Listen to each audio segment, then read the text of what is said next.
Hey boys, welcome back to some more Nrl Supercoach. It's going to be the round 17. Yes, round 17. I thought it was the second bye, major bye, but no, it was the mini bye. We've been past the second major bye. We had an okay second major bye, jumped a few spots. Round 17, also pretty good.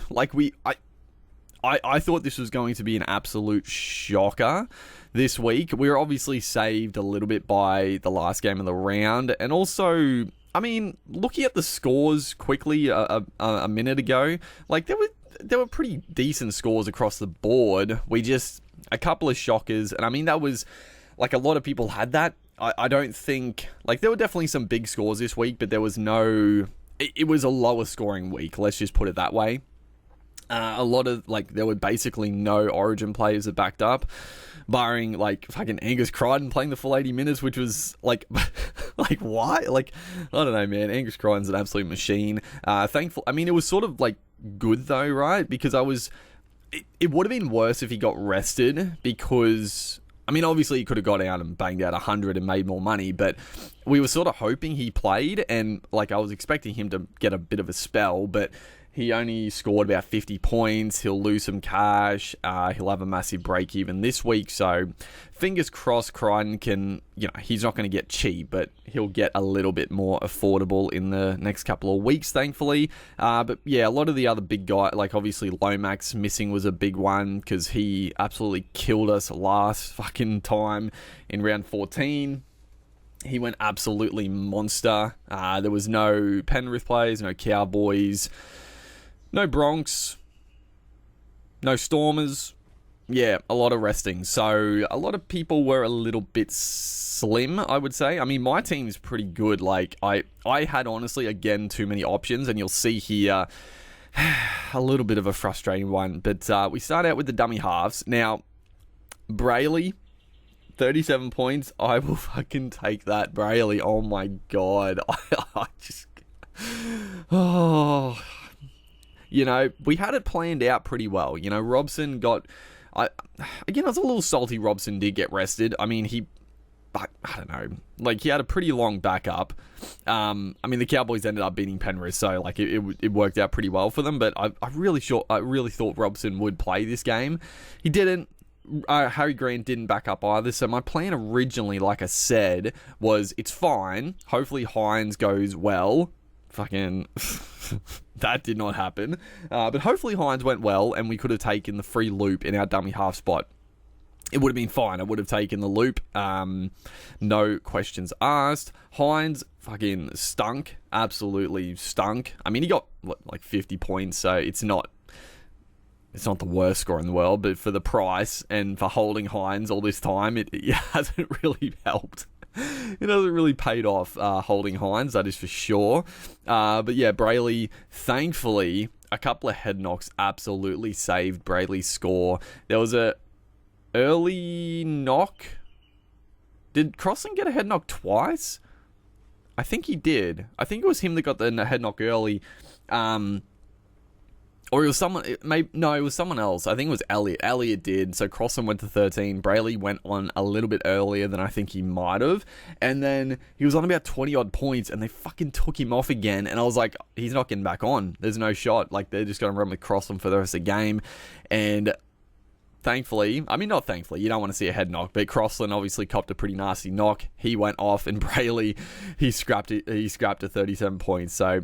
We'll take it. It's better than a 20. So, thankfully, Brayley, you haven't really made up for your lack of scores, but you've done me a little service this week. The front row, pretty solid. Liam Henry, Josh Curran, I thought... I mean, Curran looked good. He was very busy. He played pretty big minutes. What did he actually play? It was a bit of a weird rotation with Curran because it looked like he went out... It looked like he was switching between, like, back row and lock for a good portion. He played 60 minutes, 60 points, basically. Pretty good. I mean, Curran, I don't know. A few people have been talking about getting rid of Curran. I don't know. He's only worth 470 now. He's banging it when he doesn't get like a head knock or injured. And obviously last week with the handling errors, he's usually banging out like 50. He's averaging 55. Like, I think it's fine. Liam Henry. this was the big conundrum, right? So probably my fault. It's not actually, no, not really. Like so the last game or the last 2 games of the round, I had one spot and it was Liam Henry versus Terrell May. And I was happy to play both of them, but this is the problem with having too much depth. I had too many fucking options. I didn't know who to play. And I was like, Liam Henry, obviously with the Panthers players resting, Liam Henry starting in the back row. Honestly, he was locked in 100%. Like 80 minutes on the edge for Henry. Like he's an absolute monster. He banged out 73 points in base. My dude is an absolute menace. Terrell May, I ended up sitting Terrell May. I was just looking at the Roosters bench. I was like, I know there was Origin backups, but I was like, he played 80 minutes last game. Surely he's going to go back to like reduced minutes. I wasn't expecting like 30 minutes for him, but I wasn't expecting monster minutes. So I was like, yeah, he'll probably go okay, but nothing crazy. Oh, he fucking banged over a try in the opening stanza, dude. I couldn't believe it. One of the softest tries of all time, too. Oh, Jesus Christ. But he got a try. He got 75 points. Like, I'll take that. He could have, like, thankfully the minutes were down. So I was right, but also it did screw me a little bit. So he only played, 47 minutes. Like, that would usually be, like, he would have got about 50, like, 45 to 50 points, I guess. But no, he scored that try early on. And even, like, the high-scoring game, I'm like, he's not going to get the base. Like, it was looking pretty good, but oh, the try. But it's good. Like, this, again, the silver lining is that we are wanting to probably nuff Terrell May. We're not going to do it this week because now he's got a 19 break even. He could get back to, like, 30 minutes and get, like, 30 points, but he'll still make a bit more cash. And then we nuff him out when he's like 660, 670k. So Terrell May down probably after next week. That's my plan. Right or wrong, I think that's what we're going to be doing. Semi-final, we didn't play. He got 39 points. Honestly, it's not too bad considering the Roosters absolutely flogged the Tigers and didn't really see much footy. So you'll take 40 from final. That's fine. The back row, Eli Katoa, 51 points. Again, Katoa, I mean, he's like any back rower. Any back rower that isn't like David Fafita, if he isn't scoring a try or getting a line break or a try assist, he's getting 50 points. That's just how the back rowers are. And Eli Katoa, he's obviously a little bit better than those echelon. I said it before. I think Fafita and Crichton are like top of the top. Fafita, I still probably put Fafita ahead of Crichton. Crichton has a ceiling like Fafita, but he probably also has a little bit lower floor than Fafita. He's got a couple of 40 to 50s. Fafita he just doesn't go less than like 60. But I'd probably say Fafita slightly. But you'd also argue that the Roosters more attacking. So, yeah, I don't know. They're very level. Then I would say Eli Katoa and Olakau'atu are probably the next top echelon back rowers. And then it's like a mix. I mean, at the moment, fucking Cartwright is like top of the top as well. But yeah, all the other guys, if they're not scoring points, like they're getting about 40 to 50. So it is what it is. Britton Nickera, like obviously a good trade in this week. He got a nice try. He didn't have many runs, but fuck, he was tackling a lot. So we were happy with the early try for Britton. Brycey Cartwright, my God, my man is an absolute. Oh, he's so good. I mean, Cartwright has been like, he's been my best trade in for the last 2 years, right? I started with Cartwright last year, had him the whole season. He was incredible, never let me down. This year, I didn't start with him. He started on fire, but then obviously a few injuries. He had that rib issue. He wasn't getting the minutes. He also missed a bunch of footy. Took the punt on going him early, and he's been incredible. And I mean, I felt good about it. Like Mitchell Moses back in the side, Cartwright outside of him. It was a recipe for beautiful things. And yeah, he's gone 79, 62, 74, 85. Like what more can you ask? He plays 19 against the Titans. It will be without Moses, but I mean, Cartwright's just looking really involved as well. So it's good to see. Kai Pearce-Paul. This is the one that it does kill me a little bit. So, and this is the one. So I don't know. Supercoach is it's very cruel to me this year. So I was never going to play Pierce Paul, right? He was on the bench. I wasn't going to trade him, but I was just going to hold him this week. He was going to be a non-play. That's fine. He was on the bench, but then Dylan Lucas got ruled out. So Pierce Paul started. And obviously, if I didn't play Pierce Paul, I 100% would have played Terrell May. But no, Pierce Paul starting. I thought Terrell May wouldn't get 80 minutes. I thought he'd get about 50 minutes, 40 to 50. Pierce Paul on the edge against Para. The Knights ended up winning, but Pierce Paul just did not get involved at all. He just didn't do anything this game. So it was a little bit concerning for Pierce Paul, I gotta say. Like, I think I'm still going to hold him till 19, but yeah, I don't know. I don't know if I don't really know what his injury is, but he just didn't look involved. It might have just been an off game for him because it's far and away his lowest score. Even off the bench, I think he scored more than that early in the season. Like, he's been rock solid when he's had 80 minutes. Like 60, 64, 59. He only had 40 minutes there. 54, 44 there against the Dolphins. Bit of a shocker, but 80, 82. Like, it's been really good. It was just, I don't know. I don't know if it was just an off game or the injury sort of affecting him. We'll see what happens when Dylan Lucas comes back. But yeah, I mean, that cost me 40 points with the Pierce Paul one. It was just one of those ones I was like, I'll take the upside of Pierce Paul. Wasn't expecting Terrell May to score a try early on, but yeah, it is what it is. That's what happens in Supercoach. When you've got a lot of depth, you got to make those choices. And we made the wrong one, unfortunately. The halves were pretty lackluster, I guess. I mean, Nico Hines, fucking 48 points, bro. Oh my god. He's 740k. He's going to have a 118 break even. It is against the Titans. It is against the Titans. If this is a game that Hines can, if there is a game that Hines can go big, it's probably this game against the Titans. But, I don't know. We'll see what happens, dude. Jesus Christ.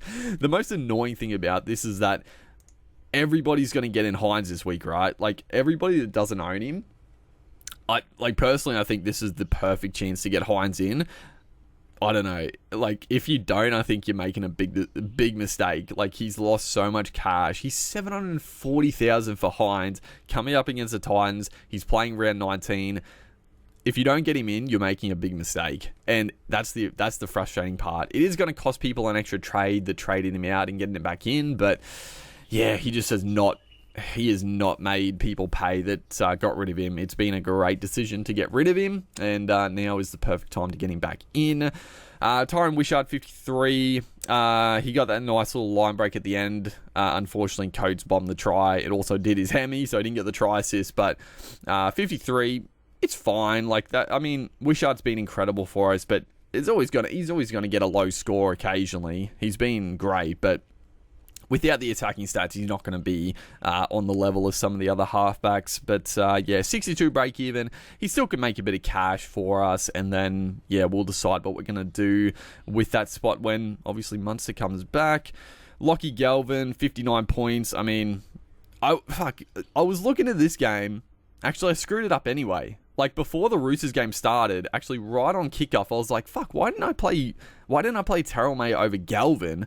I didn't actually realize I started Galvin for some reason. That was a mistake. I should have started Brown because, yeah, I probably should have played Terrell May over Galvin, but Galvin was great. I mean, obviously the second half sort of capitulated, but Galvin was really involved. He had a nice couple little line break assists. Like, he was looking dangerous with ball in hand.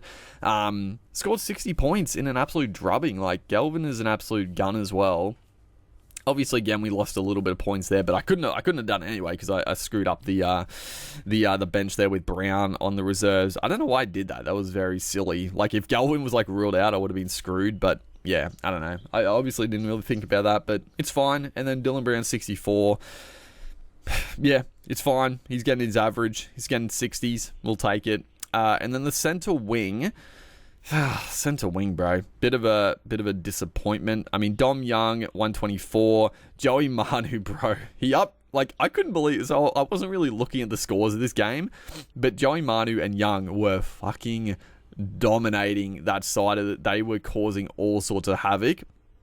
And then when Manu got injured, which was, Oh, dude. Like, it's, again, disappointing because Manu was on for a massive, massive score. And Dom Young probably would have gone 200 if Manu stayed out there as well. But obviously, like, just a innocuous little palm off, breaking his hand. Like, and I looked at the score and he was on like 25 points. And I was like, there is no shot he's on 25. Like, he was absolutely carving up.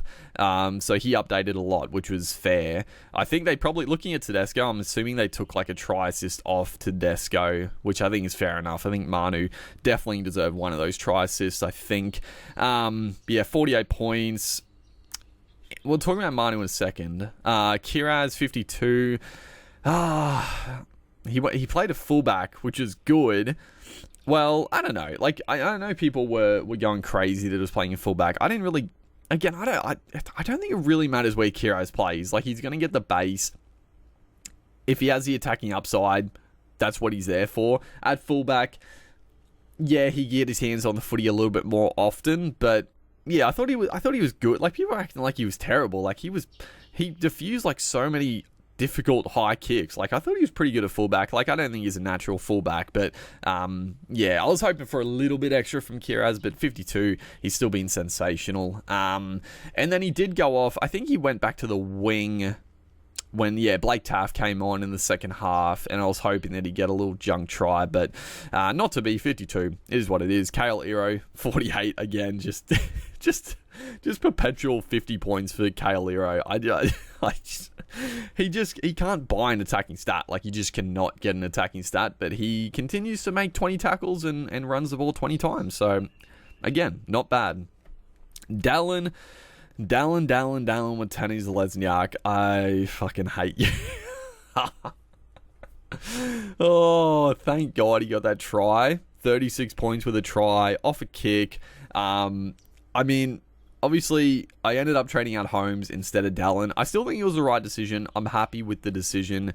Holmes got rested anyway, but yeah, I don't know. Holmes could come back to bite me at the end of the season, but I'm happy with the call. Dallin, because we were keeping this week, I had to play him. Against that Broncos team. The Broncos, like, there was no shot that Broncos team were going to win. It was, honestly, on paper, it was a trash side. Like, let's be real. And I thought, if there's a game that Dallin could go big, surely it's this one. He did not. 36 points. Now there are a couple of very interesting guys up for grabs in the center wing. So I still think Dallin, I was torn about maybe holding him, but honestly, I think he's he is definitely a trade out. It was just a matter of, like, if there are more pressing guys to trade out. But I still think he is a perfect trade out this week to there's a couple of very, very interesting options. James Tedesco as our captain, 116. You'd love to see it. He did downgrade a little bit. Like I said, I think they gave Manu a try assist on one of those, and Tedesco probably lost it, but yeah, still killed it. Fletcher Sharp, 61 points. Like, yeah, you could say I lost points with Sharp if I played him over Dallin, but again, I was happy to have Sharp in the team. And it worked out basically perfect because I wanted him to go good to make cash, and he did. And he's going to make a lot of cash this week. He's got a negative 34 break even, make another 100k hopefully. But I didn't want him to go too well because I wasn't going to play him, and I was happy not to. I was happy to play Dallin with Shard and Brown, and then it was out of Pierce Paul and Terrell May. So we lost a few points, but that's, again, it is what it is. We're still happy with that. So, couple of trades this week. Now, again, dummy half, it is what it is. It's fine. Robson will be back this week. Front row, absolutely fine. Terrell May, nothing out probably next week, I think. Or I don't know. I mean, maybe I don't know. We could switch to like a semi-final. After 19, we could nuff him out instead. Maybe you hold Terrell May and just play if they're like missing players or rest players. But I still think the price is going to be too tempting to nuff him out. We got covered. Like, I don't need Terrell May. I got too many like playable front rowers. Like, I don't need them. So Obviously, Liam Henry is not going to be a play every week as well, but I'm happy to run with just Curran and Fainu for the most part. Yeah, I guess you could enough out. Yeah, it's either Liam Henry or Terrell May. We'll have a look at draws and whatnot. Back row, fine. It's looking pretty stacked. Obviously, Pierce Paul is the one concern, but yeah, it's probably it's just going to be Pierce Paul up to Ings, Crichton after round 19 if we can afford it, or if we go like a Fermor potentially. I think the other guys are lock-ins. Nico Hines, Wishart, it is what it is. Galvin Brown, fine. Backline. So this is where it gets interesting. Joey Manu, it was confirmed 2 fractures. Must be like minor fractures because they're saying with surgery he'll be back in like a month. Now, if it is a month, he is only going to miss 3 games of football, right? So he'll miss this game against Dragons. He'll have the bye 19 anyway, and then he'll miss 20 and 21. Then he'll be back. Again, this is if things go to plan. Then he'll be back for fucking Dolphins. Then another bye, which does sort of, that is now an extra week with another bye in there, which isn't ideal. But Dolphins, Para, Gold Coast, Canberra, South, like it's a pretty good little run. I think he probably is a trade. He's 624k. I could go him to many options. Like there's definitely some guns, and there's definitely now like it's sort of been confirmed now as well that Tommy Trebojevic is coming back at center, and like I expected and like I predicted, it seems like Kohler is going to go back to fullback, who now becomes, I think, a must-have. I guess you could, well, I wait on team list for sure, but Kohler, let's have a quick look. Well, before we have a quick look, so Manu definitely could be a trade out.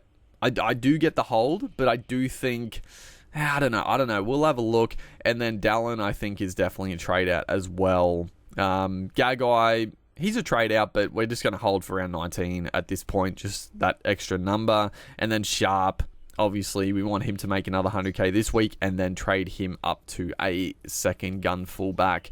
If he doesn't play 19, he doesn't play 19. That is what it is. But if he does, great. If he doesn't, he doesn't. Let's have a look at Kohler, because I'm expecting Kohler to be, like, he's going to be really cheap. Like, he's been pretty shocking since going back to center. He had that one great game at fullback, then he got injured, and now he's obviously been pretty poor. Like, not poor necessarily, but the scores have been pretty poor at center. I'm expecting like 450. Yeah, 434. He'll have a 47 break even. So it's like it's on the verge of like going early. The thing with him is that like he's a must have. Like if he's playing fullback, oh my god, he's a must have. But you never know. Like if Tom looks good and Kohler's not quite cutting it. Like, I think Kohler can be fucking sensational fullback, though. That's the thing. I feel like, I don't know. It's going to be hard if he is, like, if everything that's saying is coming to fruition, it's going to be so hard not to just jump on him this week, honestly. And I think I probably would just take the punt, because I think you could get a lot of people wait, and I think waiting is an okay decision, but he could go big this week, and then all of a sudden you miss out on that one big score, which isn't like the worst thing in the world, but you do miss out on one big score, and then, you've sort of missed the jump, so to speak, because everybody else is going to jump on. So I think going early on him, and it's not necessarily early, I think a lot of people are going to jump on regardless, but it's going to be hard to pass up. I mean, look at the draw. 18 Cowboys, 19 during Origin, which, without DC, without Olakawatu, but still, I mean, they're missing some players, but Tommy's back, I guess, if he's fit.